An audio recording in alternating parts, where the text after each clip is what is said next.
Situations, et notamment par exemple le changement des noms des congés scolaires. Des congés scolaires. Oui. C'est un exemple parmi tant d'autres, mais qui nous amène en fait à la question de savoir jusqu'où pourrait aller cette séparation entre l'Église et l'État. Est-ce que les églises peuvent compter sur l'État quant à, par exemple, leur financement? Que proposez-vous, par exemple, pour rendre les églises un peu plus crédibles face aux organismes de crédit, par exemple? Voilà, il y a beaucoup d'exemples en réalité, mais la question est la suivante. Jusqu'où pourrait aller cette séparation entre l'Église et l'État? Oui, c'est une bonne question d'entrée des débats. Vous savez, la Belgique est un pays laïque. Moi, je dirais la Belgique est un pays multilangue, multiculture et multireligion. Et je trouve que cette multitude est vraiment quelque chose qui est au cœur de la Belgique. Vous savez, toute ma jeunesse, moi j'ai toujours entendu que le fait qu'on est multilangue et multiculture est un inconvénient. Je ne suis pas d'accord avec ça. Je pense que c'est un de nos grands points forts que nous avons. C'est que vous savez, vous grandissez en Belgique, vous venez vivre en Belgique, vous êtes exposé à d'autres langues d'un âge très jeune, vous êtes exposé à d'autres idées d'un âge très jeune. Vous savez, en Belgique, on est un pays où on peut avoir des opinions différentes. Et il y a des pays qui sont plus simples. Vous savez, en Russie, c'est plus simple. Si vous avez une autre idée, vous faites attention parce que vous avez peur de ne pas survivre. Ici, le fait d'avoir beaucoup d'idées, beaucoup de langues, ça rend parfois les choses un peu compliquées, mais ça nous donne une société équilibrée, une société où on est prêt à rentrer en débat. On rentre en débat avec des mots, jamais avec la violence en Belgique. Alors spécifiquement par rapport à la place de la religion est quand même, on donne quand même beaucoup de place en Belgique. Nos écoles, nous avons des systèmes scolaires différents. Dans les écoles, vous avez le choix de choisir quelle religion vous voulez suivre. Les religions qui sont reconnues en Belgique sont financées en Belgique. Comparez ça avec d'autres pays, un pays qu'on connaît un tout petit peu, la France, un pays que j'aime bien, mais quand même la laïcité en France est beaucoup plus dure qu'en Belgique. Moi je dirais on le fait à la belge.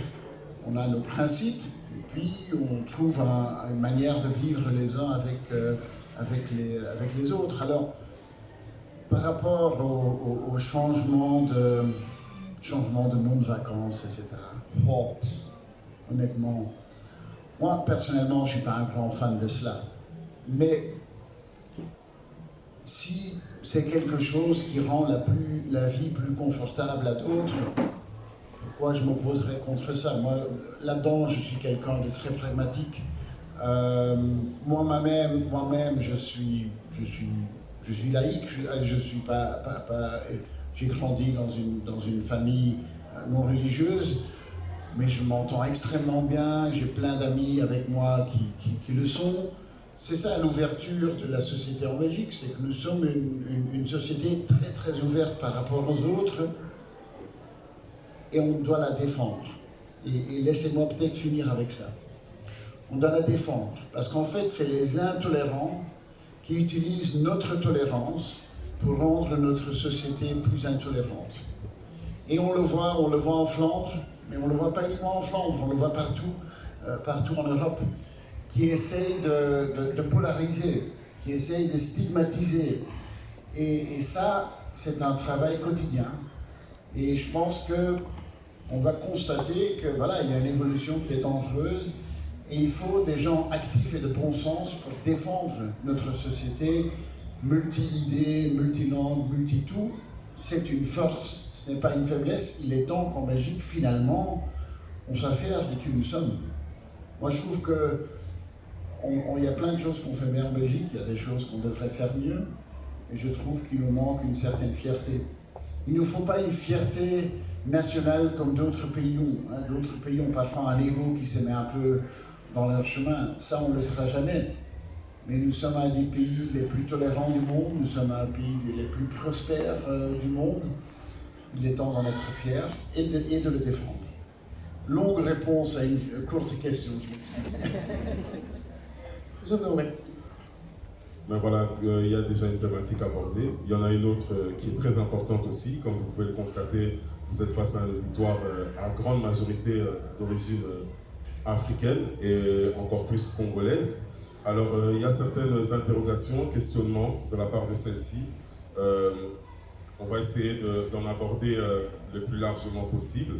Alors, premièrement, on va aborder la situation déjà ici en Belgique de la diaspora africaine en général et sa situation face à certaines discriminations dont elle fait face encore aujourd'hui.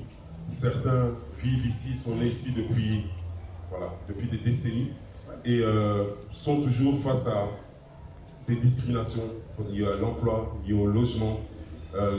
Et on a le sentiment, quelque part, qu'il n'y a pas une grande prise de parole par rapport à cette discrimination qui touche une grosse communauté, finalement, qui est très bien intégrée dans ce pays. Qu'est-ce que vous pouvez dire par rapport à ça ? Tout d'abord, pour moi, en général, ma perspective, c'est vous êtes belge, on est tous les mêmes. Peut-être que vos parents, vos grands-parents sont nés dans un autre pays, et alors? Ça ne change rien. Ce qui est important pour moi, c'est l'aujourd'hui et le demain. Ce qui s'est passé hier, il faut le regarder droit dans les yeux. On en parlera peut-être un petit peu sur l'histoire coloniale et la position que la Belgique doit prendre. Il faut le regarder droit dans les yeux, mais avec un objectif, c'est aujourd'hui et le futur. Et donc, vous êtes belge, moi j'aime pas quand on dit autochtone, allochtone. Moi j'aime pas. Vous êtes tous belges et on devrait avoir plus de fierté par rapport à ça. Alors, quand vous parlez de discrimination, en dépit du fait qu'il y ait une évolution qui est plutôt positive, le problème reste toujours là et on le voit dans les statistiques. Si on voit le taux de chômage, si on voit le salaire moyen, on voit qu'il y a une différence. Et cette différence, j'ai du mal à l'expliquer. C'est des gens qui ont des formations, c'est des gens qui sont motivés, donc, ça veut dire que la discrimination, elle est là. Et là, nous, on doit intervenir.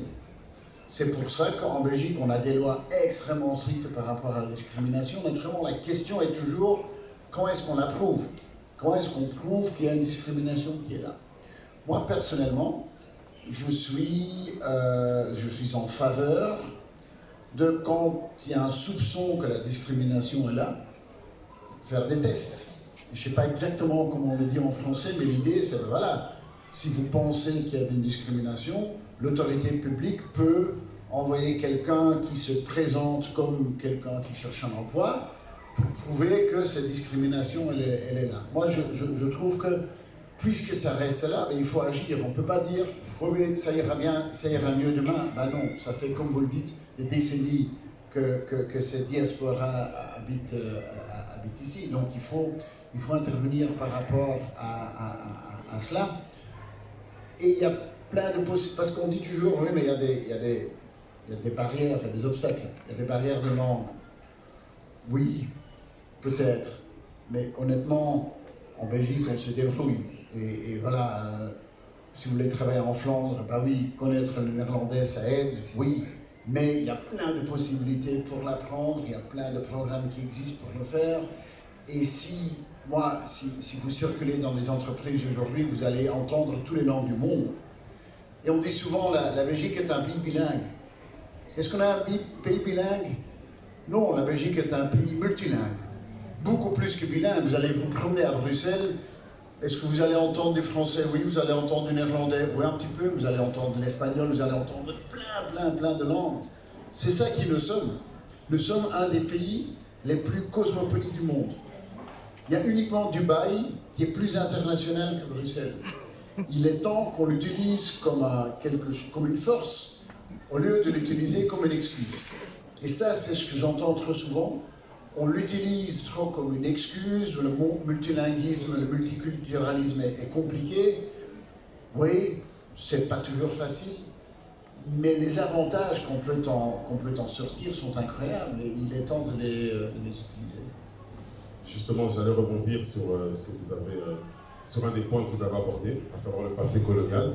Alors, pour aborder une anecdote un peu personnelle, j'étais au Congo en 2022 au moment de la visite du roi, qui est une visite historique. Il y avait énormément d'effervescence, notamment par rapport au discours. J'étais là aussi. Ah, ben voilà. Mais je vous ai aperçu. Voilà, vous avez vu le roi, moi vous m'avez pas vu.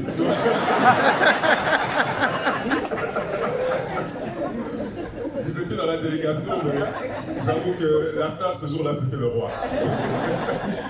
Et justement, il y avait énormément d'attentes par rapport à son discours durant ce séjour-là. Et par la suite, beaucoup étaient en attente avec beaucoup d'impatience par rapport à la commission passée coloniale. Alors, il y avait beaucoup d'espoir sur une publication, un consensus officiel, sauf que au dernier moment, il y a eu un blocage par rapport aux excuses, où il y avait une rhétorique qui disait ça va être des excuses ou des regrets. Ça a touché beaucoup de personnes parce que beaucoup d'historiens et d'autres spécialistes se sont impliqués pour pouvoir justement sortir ce texte qui finalement est sorti mais sans un consensus large et unanime. Quelle est votre position, sachant qu'on sait que un des partis notamment qui ne voulait pas abroger ce texte était le vôtre et notamment justement aujourd'hui, quelle est la position de la Belgique par rapport à tout ce passé colonial? Ouais. Donc tout d'abord, je pense que la lettre du roi qui datait de quelques années avant et le discours qu'il a fait à Kinshasa, si on le regarde dans un contexte international, c'est assez particulier ce qu'a fait la Belgique. Que le roi a exprimé ses regrets par rapport aux effets que le colonialisme a eu. C'était assez direct comme message. Après cela, on a aussi la restitution de la dépouille du Premier ministre Lumumba. C'était aussi un moment important de le faire. Et puis, il y a tout un programme de restitution d'art acheté, volé, qui se trouve en Belgique. On est le seul pays dans le monde qui le fait dans un programme large et pas juste œuvre par œuvre. Mais par rapport à cette commission, je trouve que c'est dommage que cette commission n'a pas pu aboutir. Parce qu'il y a beaucoup de travail qui a été mis là-dedans, il y avait beaucoup d'espoir par rapport à ça. Et donc je comprends qu'il y a une certaine déception par rapport à cela. Il y avait une discussion qui est technique par rapport à excuses ou regrets. Et donc, nos juristes disent, oui, mais excuses auraient des conséquences financières. Je trouve que c'est une discussion, c'est dommage que la discussion s'éternise dans ce sens-là. Parce que d'un point de vue humain, le mot excuse par rapport à un point de vue humain ne devrait pas être un problème. Mais, de nouveau, vraiment la question n'est pas le passé. Comme je l'ai dit tout à l'heure, je pense qu'il faut regarder le passé dans les yeux. Et je pense qu'il ne faut pas avoir peur, comme le roi l'a dit. Voilà, on a des regrets par rapport à ce qui s'est passé. On n'est pas fiers de plein de choses qui se sont passées à ce moment-là. Et je pense qu'en faisant cela, on peut construire un futur ensemble, commun, où on regarde ce qu'on peut faire ensemble. Et la Belgique, depuis longtemps, est un partenaire de la... Parlons de la RDC, mais j'imagine qu'il y a peut-être des gens d'autres pays, mais spécifiquement de la RDC, on est un partenaire depuis longtemps. Notre coopération belge, ben voilà, moi j'ai fait ce métier pendant 6 ans. C'était la fonction ministérielle que j'ai adoré le plus. Ceci, c'est pas mal. Les coopérations de développement, j'ai trouvé ça incroyable. Ça m'a ouvert les yeux, ça m'a montré aussi que notre vision du monde, elle est fausse. L'évolution du monde va beaucoup plus vite à d'autres endroits qu'ici en Belgique. Mais nous, toute la question, c'est comment est-ce qu'on utilise ça pour un futur? Comment est-ce qu'on met ensemble nos points de vue? Comment est-ce qu'on travaille ensemble ici? Comment est-ce qu'on travaille ensemble à Kinshasa et en RDC? Et c'est dommage que cette commission n'a pas abouti. Alors moi, honnêtement, j'espère qu'un prochain gouvernement, on le reprend, et qu'on reprend le travail et qu'on finisse le travail. Et voilà, moi, c'est ma volonté de le faire, mais il faut des outputs concrets. Il faut des choses concrètes et qui ne sont pas juste dans les paroles. Que nous sommes voilà, un contributeur financier dans le rétablissement de la RDC. Bon, on le fait chaque année, c'est 50 millions d'aide au développement que nous le faisons à travers différents programmes. Mais il y a tellement de choses de plus qu'on peut faire de l'aide. Voilà, la coopération au développement, elle joue son rôle, mais c'est pas ça ce qui est important. Ce qui est important, c'est qu'est-ce qu'on peut faire d'aide de plus dans un monde d'entrepreneuriat local. Qu'est-ce qu'on peut faire plus dans un monde d'échanges culturels? Qu'est-ce qu'on peut faire plus dans un monde d'échanges sportifs? Il y a tellement plus de choses à faire entre la population que juste les 50 millions de l'aide au développement. C'est bien, on doit le faire, mais c'est pas ça qui mène à un développement. Le développement, ça vient d'une population jeune qui voit les opportunités, qui voit les problèmes, qui cherche des solutions, et une population jeune en Belgique qui dit on a envie de travailler ensemble. C'est ça qu'il faut essayer de déclencher. On ne va pas se perdre dans la discussion juridique, on va se mettre dans une perspective de bon, on a un passé ensemble, il y a des aspects de ce passé qui est extrêmement douloureux et difficile. On le regarde dans les yeux, regardons maintenant ensemble ce qu'on peut faire dans le futur. Merci beaucoup pour cette réponse qui, j'espère, va encourager plusieurs. Alors voilà. Vous avez entendu, c'est une réponse nuancée, hein, mais je suis quelqu'un de nuancé. Donc ici, pour la suite du programme, nous allons prendre des questions au milieu de nous. Je sais qu'elles seront nombreuses, néanmoins nous sommes tenus par le temps. Vous savez, on fait un événement comme ça. Typiquement, on fait un événement comme ça chez moi en Flandre. Je dois poser 5 fois la question. Est-ce qu'il y a quelqu'un qui a des questions à poser? Ici, vous n'avez même pas posé la question,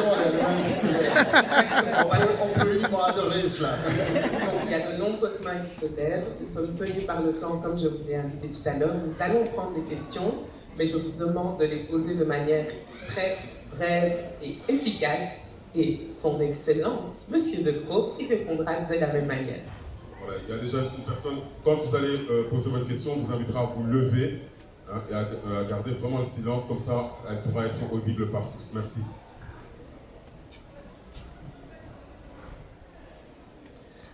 Bonjour, merci Monsieur De Croo de nous faire l'honneur de votre présence au sein de cette convention.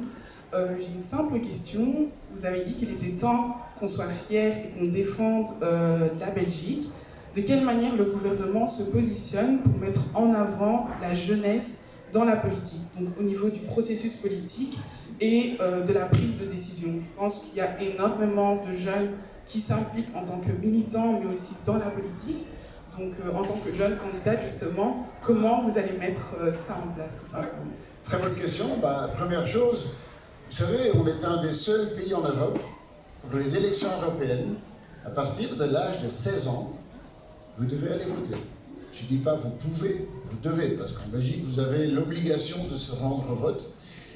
Et je pense que c'est une bonne chose. Au début, je n'étais pas convaincu. Maintenant, je vois quel dynamisme ça enclenche. Je vois que voilà, les gens se parlent, les jeunes se parlent. Et je pense que c'est une bonne chose, c'est un signal qu'on donne. Ben voilà, à partir de l'âge de 16 ans, vous avez une opinion, ben on écoute votre opinion. À côté de cela, si je regarde mon gouvernement, j'ai un gouvernement avec un... C'est la première fois que l'âge moyen de mon gouvernement est inférieur à moi. Est-ce que ça veut dire que je suis devenu vieux ou pas? J'ai 48 ans et l'âge moyen était 45 ans. Donc ça montre qu'on a quand même un gouvernement assez jeune, ce qui est une bonne chose. Alors, c'est pas parce qu'on est jeune qu'on a des idées jeunes, mais ça aide quand même un tout petit peu. Après ça, comment impliquer? Vous dites que vous êtes candidate, j'imagine, à ces élections aussi, aux élections communales. Les élections communales sont une manière très directe de participer à la prise de décision, une prise de décision souvent très frais de la vie au quotidien de tout le monde. Et après ça, moi je dis toujours à des jeunes, mais laissez-vous entendre, hein. Venez, posez-moi des questions, vous allez me poser des questions difficiles parfois, mettez-moi un peu sur la défensive. Nous sommes un pays qui est quand même assez ouvert par rapport à la participation de la politique. Les élections sont un aspect de cela, mais il y a plein d'autres endroits pour le faire. Chaque parti politique a des fédérations de jeunes. Notre fédération de jeunes, ben, on la connaît bien parce qu'elle est souvent pas d'accord avec ce qu'on fait. Ah oui, ça c'est aussi ce qu'on a dans notre pays. Hein. Vous pouvez être pas d'accord, vous pouvez contester. Je pense que c'est plutôt une bonne chose. Donc ma réponse n'est pas une réponse institutionnelle sur il faut une convention de ça ou de ça. Pour moi je suis quelqu'un qui croit que la politique c'est les humains. Et vous savez, si vous voulez que le pays fonctionne et que les gens travaillent ensemble, bah, votez pour des gens qui disent à l'avance qu'ils veulent travailler ensemble. Il y a des candidats à l'avance qui disent déjà je vais bloquer tout. Bah, alors il ne faut pas être étonné que tout est bloqué. Hein. Donc choisissez, si vous croyez à la jeunesse, bah, votez pour des jeunes. Et aussi pour quelqu'un de 48 ans. Voilà, la question suivante. Oui, donc bref question. Donc au sein de notre communauté, nous soutenons activement nos proches en Afrique par des envois d'aide financière significatifs. Serait-il envisageable d'établir un régime fiscal favorable visant à stimuler ce type d'assistance considéré comme un soutien au développement? Oui, c'est une bonne question. C'est une question que je me rappelle qui m'a été posée plusieurs fois. C'est vrai qu'on parlait de l'aide au développement belge, de la coopération au développement belge. Ce que vous décrivez, en anglais on appelle ça des remittances, hein, c'est 3 fois plus important que l'aide au développement officiel. Hein, et c'est très effectif parce que vous allez envoyer à vos amis, votre famille, voilà, c'est quelque chose d'extrêmement direct. Pour l'instant, il n'y a pas de cadre fiscal qui le stimule. Je suis en soi, je ne suis pas fermé par rapport à ça. Il faut juste une bonne formule pour éviter que ça soit utilisé comme un moyen de... Il y a 2 problèmes. Il y a un problème de fraude fiscale, mais bon, ça, c'est pas uniquement dans ce domaine-ci, c'est dans d'autres domaines aussi. Et on voit que les pays de destination, souvent, sont un peu fermés par rapport à ces systèmes parce qu'ils ont peur que ça va être utilisé à, je sais pas, à financer des partis politiques qui ont d'autres idées que le pouvoir. Alors moi, personnellement, avec ça, j'ai pas de problème. Hein. Voilà, on veut des pays libres. Mais donc, je pense que dans un cadre spécifique, moi, je suis pas fermé à regarder ça. On entend la musique qui commence déjà. Le micro circule, oui. Je ne sais pas qui allait arrêter, voilà. Bonsoir, M. De Croo. Sur un tout autre registre, ici en Belgique, concernant les soins de santé, qui sont une compétence fédérale, vous venez de dire que la politique, c'est les humains. Mais dans les hôpitaux, les gens se meurent. Le personnel de santé se meurt. Depuis le Covid, il y a un vrai désastre parmi le personnel de soins. La profession n'est pas valorisée. Les gens quittent la profession. Je travaille dans un hôpital et ça devient quasi impossible de faire de la bonne médecine. Est-ce que, pour ces élections, il y a quelque chose? Est-ce que le gouvernement dit quelque chose? Est-ce qu'il y aura un courage politique, au lieu de couper dans les budgets de la santé, de nous donner les moyens de faire correctement le travail? Je comprends. Pour compléter, d'ailleurs, il y avait une question qui était connexe à celle-ci par rapport aux soins de santé, c'était la reconnaissance de la pénibilité aussi des métiers type infirmier par rapport aux soins de santé. Oui, par rapport à l'âge de la pension. Hein. Bon, la discussion pénibilité, on n'a pas tranché dans ce gouvernement-ci. Alors, je comprends votre sentiment, mais quand vous dites qu'on coupe dans les soins de santé, c'est pas le cas. C'est pas le cas. Hein. Le budget des soins de santé a augmenté au-delà de l'inflation, entre 2 et 3%. Donc elle a beaucoup augmenté, et je trouve qu'elle va continuer à augmenter. Parce que on a tendance à regarder les soins de santé comme une ligne budgétaire. Ce sont des frais. C'est pas uniquement des frais. C'est un investissement dans notre santé, c'est aussi toute une économie dans laquelle nous sommes bons. Hein. La Belgique est un des pays phares par rapport au monde de la pharmacie, au monde de la biotech. Donc on devrait les regarder d'une autre manière. Alors ce gouvernement-ci a quand même augmenté significativement les moyens, mais je comprends, si je vous écoute, que vous dites, sur le terrain, ça n'a pas changé suffisamment.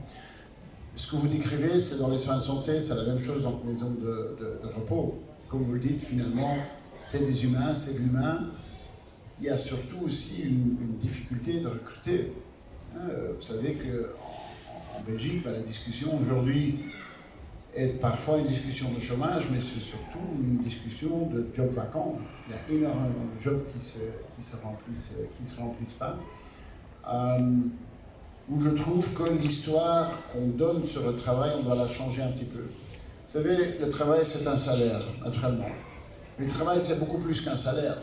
C'est faire partie de quelque chose. C'est un réseau social. C'est un agenda dans votre vie. C'est une possibilité de vous développer.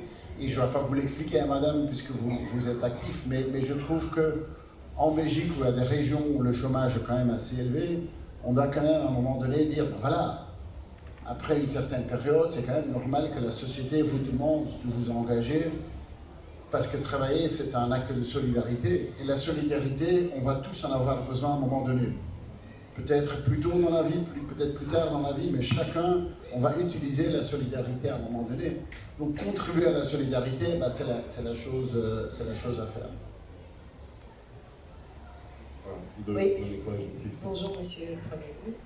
Donc j'ai juste une question rapide. C'est la Belgique étant un État de droit et la politique sur l'immigration des demandeurs d'asile s'inscrit en principe dans la DUDH. Mais pourquoi le processus d'accueil des immigrés ukrainiens est différent de ceux des autres pays? Parce que ne sont-ils pas tous des êtres humains? Parce que en soi, là, moi je suis enseignante, j'ai en classe des élèves qui aimeraient comprendre pourquoi l'enfant est syrien, il attend depuis un moment, sa situation est inchangée, et son camarade, qui est un jeune homme comme lui, une jeune fille comme lui, arrive et n'est pas logé à la même enseigne. Il n'y a pas assez de place dans les centres d'accueil actuellement. Est-ce que le gouvernement compte remédier à cette situation? Oui.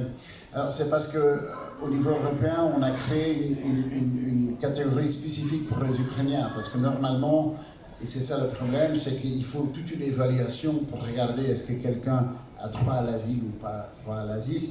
Et on a fait, pour les Ukrainiens, on a fait une procédure spécifique parce que c'était cette situation de guerre. Je comprends votre point quand vous dites c'est tous des humains. Oui, ok.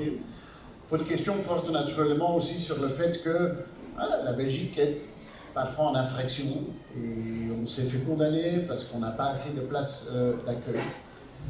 La difficulté, c'est que la Belgique on fait des efforts énormes. On n'a jamais eu autant de places d'accueil dans notre pays qu'aujourd'hui. C'est des pays comme Belgique, Pays-Bas, Allemagne qui font énormément d'efforts. Il y a d'autres pays européens où il n'y a pratiquement pas de place d'asile. Et ça, c'est pas tenable. On est tous les 27, on est tous européens. Si on se redistribue le travail un petit peu, ça devrait mieux fonctionner. Mais donc, mieux équilibrer l'effort entre les pays européens, c'est un premier point. Deuxième point, c'est la longitude des procédures. Parfois, c'est des procédures qui sont extrêmement longues et qui sont frustrantes pour des familles et certainement pour des enfants. Ça, je le comprends tout à fait. État de droit, mais un état de droit doit quand même avoir une certaine efficacité aussi. Ça, je le comprends. Puis la situation ukrainienne est une situation temporaire. Elle se limitera à un moment donné.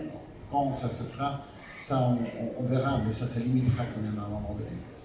Il y a des questions là tout derrière. Oui. Alors, pour juste annoncer, on tend vers la fin, donc on ne pourra pas prendre tout le monde, malheureusement. On va prendre encore 2 questions et puis on clôturera. Une question, voilà, c'est l'ultime question. On ne peut pas aller plus loin. Le micro, est-ce que c'est... On va aller vers le fond parce qu'ici on a déjà appris beaucoup. Désolé.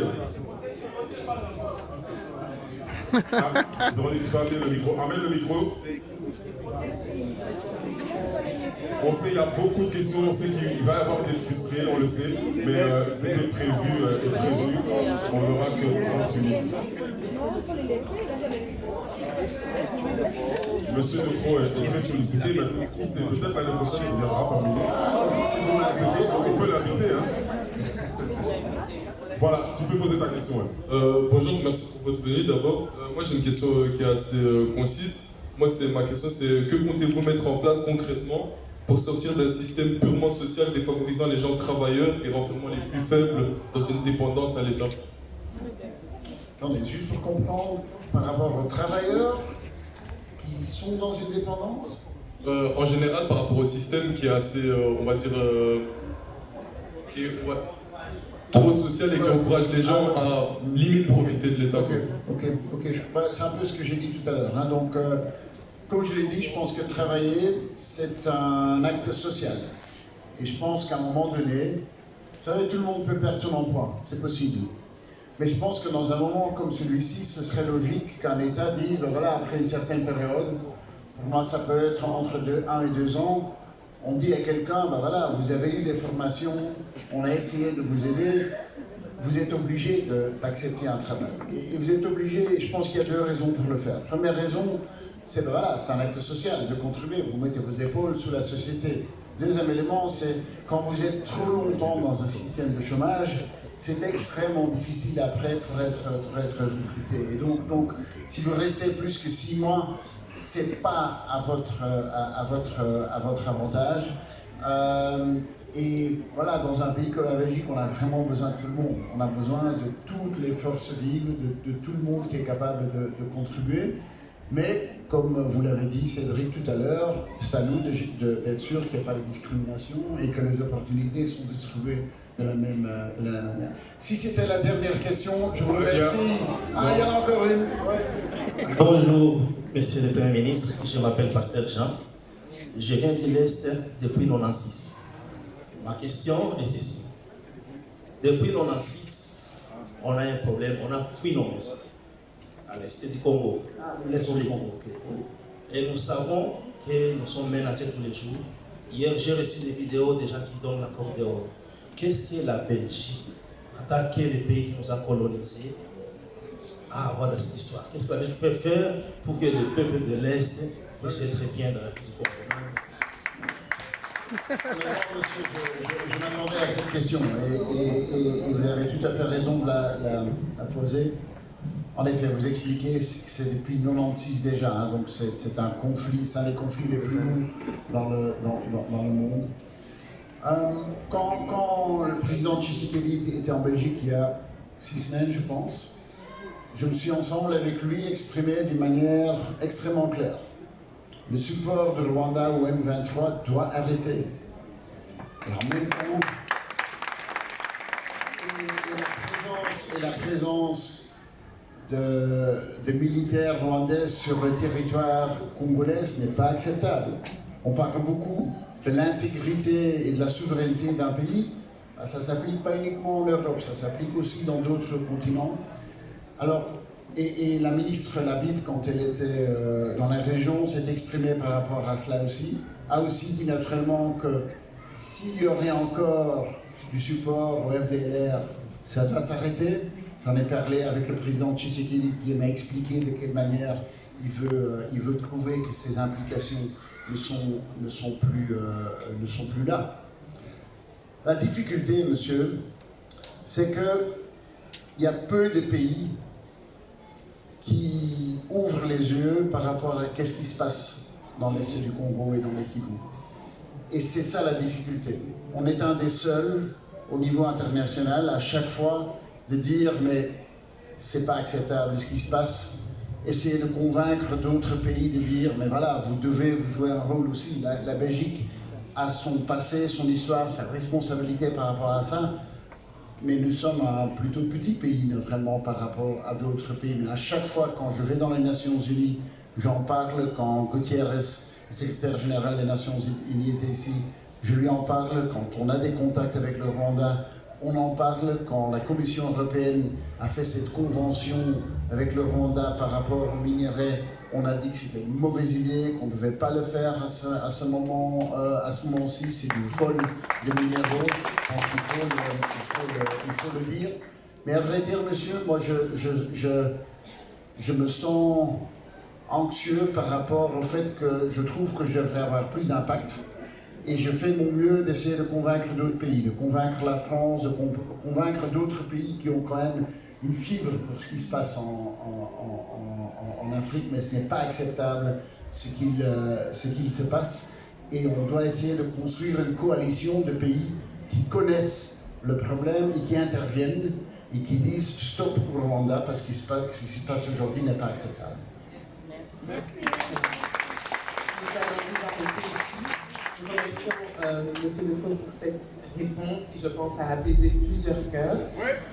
Nous allons devoir mettre fin à ce moment, mais avant ça, j'aimerais demander à chacun de se lever et d'applaudir très fort en l'honneur de son excellence le Premier ministre.